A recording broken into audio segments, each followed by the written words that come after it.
नहीं, पूरी और विशाखापट्टनम तो कांग्रेस के लोग इसलिए जा रहे हैं कि कांग्रेस में आंतरिक कलह इतना ज़्यादा है। जहाँ तक पार्टी में जाने का सवाल है, मैं पार्टी को अपने पास लेके आता। भिलाई की राजनीति का एक नाम है वशिष्ठ नारायण मिश्रा। 5 बार चुनाव लड़े, 5 बार चुनाव जीते। आज उनकी कहानी हम इसलिए कहने जा रहे हैं, वो भी सैलून के पास से, पीपल जो नीम का पेड़ है उसके नीचे सैलून है, खुले आसमान के नीचे सैलून। और ये सैलून जो है आप पहले देखते रहे होगे गाँव में, अभी भी शहरों में कई जगह मिलेंगे। तो आज ये कहानी हम इसलिए कह रहे हैं वशिष्ठ नारायण मिश्रा की, चूँकि मेयर का इलेक्शन होने वाला है। 6 जनवरी तारीख तय की गई है। भिलाई निगम का 5वां मेयर मिल जाएगा। तो वशिष्ठ नारायण मिश्रा के बारे में आज हम बात इसलिए कर रहे हैं चूँकि 2 बार हमने उनका इंटरव्यू लिया। एक बार जब चुनाव जीते, तब वो चुनाव जीतते ही सबसे पहले भिलाई टाइम से बात की। उसके बाद उनके दोस्तों से हमने बात की थी, जब वो देश विदेश से लोग लौटे थे, आए थे चुनाव लड़ने के, उनको चुनाव समर्थन करने के लिए और उनके जीत को सेलिब्रेट करने के लिए। तो दोनों वीडियो पे जो कमेंट्स हमको मिले, एक कमेंट था कि वशिष्ठ नारायण मिश्रा को मेयर होना चाहिए, कोई बोल रहा है कि वशिष्ठ नारायण मिश्रा को विधायक होना चाहिए, कोई सांसद होना चाहिए। तो ये तमाम कमेंट्स आए, तो हमने सोचा कि भाई उनके कमेंट्स पे हम बात करते हैं, उनकी ज़िंदगी पे बात करते हैं कि बहुत कम लोगों को उनकी ज़िंदगी के बारे में पता है कि वशिष्ठ नारायण मिश्रा क्या है, कैसे, क्यों है। तो उनके नाम एक रिकॉर्ड है, 2015 में जब चुनाव लड़े मेयर का, निर्दलीय चुनाव लड़े, पंखा छाप था उनका जो सिंबल था। तो पंखा उस समय हवा तो नहीं उड़ा पाया, लेकिन जो लीड उन्होंने ली थी 50,000 वोट की लीड, ये रिकॉर्ड आज तक किसी के नाम पे नहीं है कि कोई निर्दलीय मेयर कैंडिडेट 50,000 वोट पा जाना। 3 निर्दलीय महापौर छत्तीसगढ़ में बने। चिरमिरी से डमरूधर दीवान है डमरूधर, जिनको 50,000 वोट नहीं मिले, वो मेयर बने। रायगढ़ से निर्दलीय मधु किन्नर, उन्हें भी 50,000 वोट नहीं मिला। और एक राजनांदगांव से दिवंगत नेता विजय पांडे, उन्हें भी 50,000 वोट नहीं मिले। तो ये जो तीनों मेयर बने, लेकिन इनको 50,000 वोट नहीं मिले। वशिष्ठ नारायण मिश्रा मेयर चुनाव लड़े, इन्हें 50,000 से ज़्यादा वोट मिले। तो ये रिकॉर्ड छत्तीसगढ़ में किसी निर्दलीय मेयर का कैंडिडेट का अब तक किसी ने तोड़ा नहीं है, और ना ये टूटेगा भी, क्योंकि अब मेयर पार्षद चुनते हैं, डायरेक्ट इलेक्शन होना बंद हो चुके हैं। तो ये रिकॉर्ड वशिष्ठ नारायण मिश्रा के नाम पे रहेगा, इतिहास के स्वर्ण अक्षरों में रहेगा, ये रिकॉर्ड टूटेगा नहीं। तो उनके इलेक्शन को लेकर आज हम इसलिए बात कर रहे हैं कि चूँकि इस बार कांग्रेस को बहुमत है, 36 से ज़्यादा निर्दलीय, जो 36 से ज़्यादा कांग्रेस के पार्षद चुन कर आ चुके हैं, तो लगभग मेयर बनना तय है। तो उनको लेकर एक बातें हो रही कि भाई अब उनको मेयर बनाना चाहिए, उनको लड़ना चाहिए। तो ये तो समीकरण की बात है कि बीजेपी कांग्रेस उनको लेकर क्या सोचती है। चूँकि कांग्रेस तो सोचेगी नहीं कि वशिष्ठ नारायण मिश्रा को हम मेयर बनाएं, लेकिन कांग्रेस का कभी हिस्सा होते थे वशिष्ठ नारायण मिश्रा। सन 2000 की बात है, जब कांग्रेस ने उनके नाम पे टिकट जारी कर दी थी। पार्षद चुनाव सेक्टर 2 से कांग्रेस लड़ाना चाहती थी। बीडी कुरैशी थे उस समय, मुझे जहाँ तक याद आ रहा है कि बीडी कुरैशी उनके नाम से टिकट जारी कर दिए थे कि भाई वशिष्ठ नारायण मिश्रा को सेक्टर 2 से कांग्रेस के टिकट से चुनाव लड़ना चाहिए। लेकिन वशिष्ठ नारायण मिश्रा ने उस टिकट को लौटाया, उस टिकट को खारिज कर दिया, और वो सेक्टर 1 आ गया निर्दलीय चुनाव लड़ने। पहली बार चुनाव जीते सेक्टर 1 से, बहुत अच्छी लीड मिल गई, ठीक ठाक वोट से चुनाव जीते। दूसरी बार जब इलेक्शन हुआ 2005 में, तब वो सेक्टर 3 चले गए, आरक्षण से प्रभावित हुए, सेक्टर 3 से चुनाव लड़े, वहाँ भी चुनाव जीते, कांग्रेस भाजपा के लोगों को हराया। फिर तीसरी बार 2010 में भाजपा के आशीष अग्रवाल को चुनाव हराया। उनके बारे में एक फैक्ट बता दूं कि जिनको वो चुनाव हराते हैं, वो बाद में अगले चुनाव में या तो उनके समर्थक बन जाते हैं या तो उनके प्रस्तावक बन जाते हैं। उनका एक गजब बोलना चाहिए कि व्यवहार है, या फिर लोग उनसे आकर्षण हो जाते हैं कि जो उनके विरोधी होते हैं वो भी उनके समर्थक या बन जाते हैं या तो प्रस्तावक बन जाते हैं। तो आशीष अग्रवाल 2015 के इलेक्शन हुए थे, उसमें प्रस्तावक थे। 2010 में जो चुनाव हारे थे, 2015 के इलेक्शन भी सेक्टर 1 से लड़े। 2021 के इलेक्शन 1.5 साल लेट हुआ चुनाव, और 21 में रश्मि सिंह भाजपा की जो प्रत्याशी थी उनको चुनाव हराया। जिनको सेक्टर 2 में कभी उनके साथ में चुनाव लड़े थे, सेक्टर 2 में समर्थन दिया था वशिष्ठ नारायण मिश्रा ने, वो सेक्टर 1 से चुनाव लड़ी इस बार। तो कांग्रेस से धन्नू मिश्रा जो थे उनको चुनाव हराया। ऐसे बहुत सारे कैंडिडेट थे। तो इन तमाम लोगों को हराए 5 बार। देश में इकलौते पार्षद है जो 5 बार निर्दलीय होकर चुनाव लगातार लड़े और लगातार चुनाव जीते। अभी तक ऐसे करने वाले कोई कैंडिडेट नहीं है जो 5 बार चुनाव लड़कर 5 बार चुनाव जीते। ना संसद में है, ना विधानसभा में है। ये रिकॉर्ड अभी तक कहीं नहीं है। तो ये उनके नाम पे रिकॉर्ड है 5 बार चुनाव लड़ने का, 5 बार चुनाव जीतने का।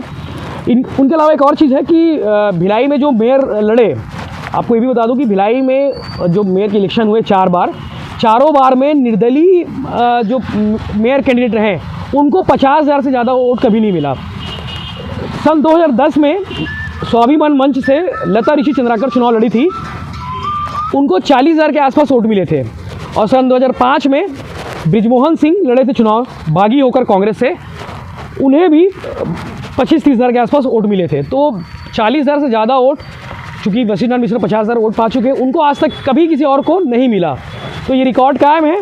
रिकॉर्ड ब्रेक अभी कोई करे वो तो बहुत लंबा टाइम इंतज़ार करना पड़ेगा कि उनका रिकॉर्ड कौन ब्रेक करता है। हम उनसे बात करेंगे, चूँकि जो कमेंट्स आए हैं लोगों के कि कोई चाहता है कि मेयर बने, कोई विधायक बने, कोई सांसद बने, ऐसे जन नेता चुनाव लड़ना चाहिए।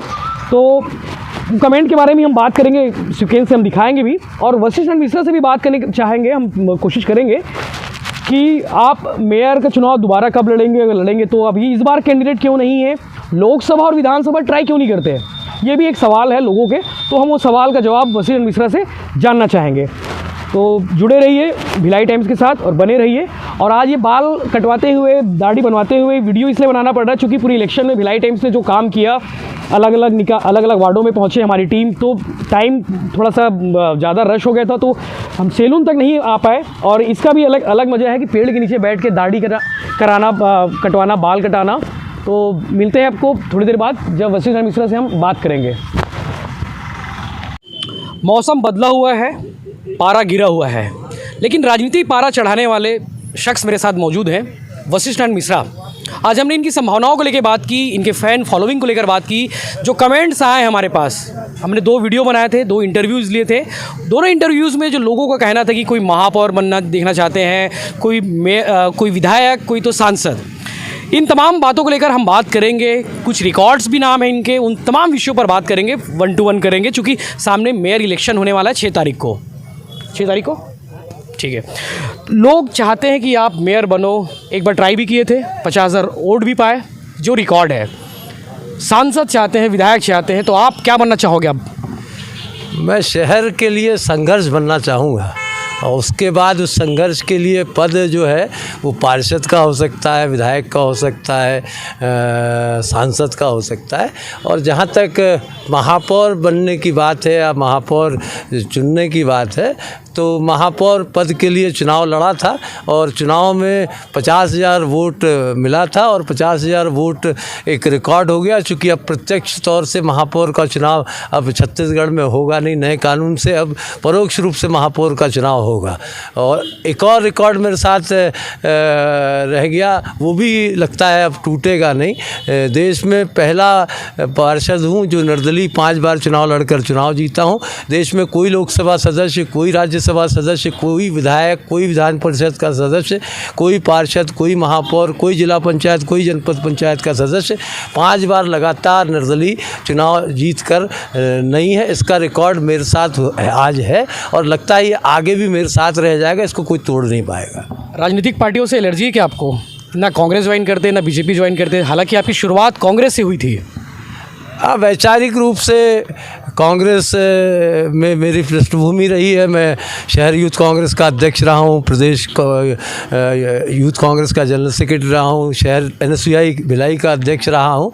हाँ, रही बात कांग्रेस से चुनाव लड़ने की या कोई राजनीतिक दल से चुनाव लड़ने की, तो इस शहर को 1993 में कुछ लोग दुर्ग से ख़राब करने आए थे, और वो दुर्ग से ख़राब करने वाले लोग कांग्रेस के कैंडिडेट के रूप में चुनाव लड़ते थे, और कांग्रेस के कैंडिडेट के रूप में विधायक बनकर मंत्री भी बने, और उनके माध्यम से भिलाई को ख़राब किया गया। भिलाई के आकृति को, भिलाई के स्वभाव को, भिलाई की संस्कृति को बिगाड़ा गया। उनके खिलाफ संघर्ष करना था, इसलिए दल में रह के संघर्ष संभव नहीं था, इसलिए निर्दलीय चुनाव लड़कर चुनाव जीता। उसके बाद सार्वजनिक जीवन में मेरे को कोई बांध के नहीं रख सकता, मेरे को कोई अपनी उंगली पे चला नहीं सकता, इसलिए राजनीतिक दल वाले मेरे से परहेज करते हैं थोड़ा। ये मान लिया जाए कि वशिष्ठ नारायण मिश्रा कभी कोई पार्टी के साथ नहीं जाएंगे, समर्थन जरूर कर देते हैं, क्योंकि सभापति इलेक्शन हुआ, पिछले बार 4 बार हुआ, समर्थन रहता है आपका कहीं ना कहीं, नहीं, किसी साथ नहीं। नहीं, पार्टी के साथ जाके पार्टी के वजूद में शामिल होने से अच्छा अपनी वजूद कितनी बच गई है इसका आकलन बार बार कर लेना चाहिए। और अपनी वजूद के मामले में मेरे को आशीर्वाद जो मिलता है उससे मुझको लगता है कि जनता ने जो जनादेश दिया है स्वतंत्र पक्ष रहने का, तो मुझे स्वतंत्र पक्ष रहना चाहिए। जहाँ तक पार्टी में जाने का सवाल है, मैं पार्टी को अपने पास ले कर आता हूँ। पार्टी में जाने का कोई कभी परिस्थितियाँ बनती, पार्टी मेरे पास आती है। 6 तारीख को जो होने वाला है सभापति मेयर का इलेक्शन, तो क्या कोई पार्टी आई आपके पास अभी तक? नहीं, 6 तारीख के सवेरे 10 बजे से चुनाव है, 8 बजे आएंगे सब लोग। तो आपके पास समीकरण कोई नहीं बन रहा, कोई खिचड़ी नहीं पका रहा है क्या अभी यहाँ पे? हमारा मेयर बनेगा। बीजेपी का? नहीं, किसका? स्वतंत्र पक्ष से मेयर बनेगा। नया फार्मूला कहाँ से आ गया? मेजॉरिटी कांग्रेस के साथ है, बीजेपी तो ट्राई भी नहीं कर रही है। आप बीजेपी के प्रदेश अध्यक्ष का बयान है कि मेयर का चुनाव लड़ाएंगे और वाकओवर नहीं होने देंगे। तो खुद का चुनाव लड़ाएंगे तो बीजेपी में जब चुनाव लड़ेगी बीजेपी, उसको कांग्रेस के लोग तो वोट डालेंगे नहीं। तो बीजेपी स्वतंत्र पक्ष से किसी को चुनाव लड़ाएगी और बीजेपी उसका समर्थन करेगी, और स्वतंत्र पक्ष के आदमी को कांग्रेस भी समर्थन करेगी, कांग्रेस के लोग। अब ये फार्मूला बन रहा है कि कोई निर्दलीय बीजेपी की ओर से रहेगा, बीजेपी मतलब खड़े करेगी, कांग्रेस और निर्दलीय के बीच मुकाबला होगा। हाँ, कांग्रेस और जो नॉमिनेशन करेगा उसके बीच में मुकाबला होगा, और वोट जो है पार्षद आत्मा की आवाज़ से देंगे। हाँ, चूँकि क्रॉस वोटिंग भी हर बार होता है, भिलाई में पहले भी हुए, चरोदा निगम में हो चुके हैं क्रॉस वोटिंग। वोटिंग नहीं, अल्प कांग्रेस के 22 सदस्य की संख्या को राजेंद्र अरोड़ा के रूप में सभापति बना दिया गया। सभापति बनाने वाले हम लोग 29 की भाजपा 30 नहीं हो पाई, तो मेजॉरिटी मतलब क्या है। पिछली बार श्याम सुंदर राव को हम लोग निर्दलीय सभापति बना दिए, चुम्बन देशमुख को 29 वोट मिला, श्याम सुंदर राव को 36 वोट मिला। इसलिए कांग्रेस के जो पार्षद है वो पूरी विजिट कर रहे हैं, फिर कल विशाखापट्टनम भी जाएंगे परसों। नहीं, पुरी और विशाखापट्टनम तो कांग्रेस के लोग इसलिए जा रहे हैं कि कांग्रेस में आंतरिक कलह इतना ज़्यादा है कि कांग्रेस को लगता है कि इनको दूर ले जाके अगर संपर्क सूत्र रखने वाले लोगों से अलग रखा जाएगा तो हमको ज़्यादा फायदा होगा। मतलब संपर्क में है बीजेपी के लोग भी सारे? नहीं, कांग्रेस के लोग, बीजेपी के लोग, कांग्रेस को लोग नहीं, सारे वो पार्षद जो चुने गए हैं वो सारे लोग मेरे संपर्क में हैं, लगातार संपर्क में, और सारे लोग पूछ रहे करना क्या है। मतलब सवेरे बताऊँगा 8 बजे 6 तारीख को करना क्या है। कांग्रेसियों के फ़ोन तो ट्रेस तक हो रहे हैं, ये तक बता रहे हैं लोग, इसलिए ग्रुपिंग में वहाँ लेके चले गए हैं। आप कैसे बात कर ले रहे हो? उनका फ़ोन मेरे पास आ रहा है, मेरे पास तो किसी का फ़ोन रहता नहीं। मैं तो फ़ोन भी अभी रखना चालू किया हूँ। कांग्रेस में सेंध लगा दिए हैं, तो मतलब 6 तारीख को कुछ बड़ा होने वाला है। 6 तारीख को महापौर बनाएंगे, बड़ा क्या है, छोटा क्या। खुद प्रत्याशी रहेंगे? नहीं, खुद प्रत्याशी रहूँगा कि नहीं रहूँगा, प्रत्याशी के नॉमिनेशन में कौन कैंडिडेट आ रहा है उस पर डिपेंड करेगा। तो वशिष्ठ मिश्रा जिन्होंने एक समीकरण को नया जन्म दे दिया है, जो 6 तारीख को जो भाजपा और कांग्रेस की हम बात कर रहे थे, यहाँ पे निर्दलीय की एंट्री हो चुकी है। पिक्चर में थोड़े से सस्पेंस है अभी, क्योंकि 6 तारीख की जो सुबह होगी 8 बजे, उस दिन कुछ क्लियर हो पाएगा कि निर्दलीय की ओर से कौन हो सकते हैं, बीजेपी की ओर से कौन होंगे, कांग्रेस की ओर से कौन होगा, और लगभग दोपहर तक तस्वीर साफ हो जाएगी कि भिलाई का 5वां मेयर कौन होगा और 5वां सभापति कौन हो गया।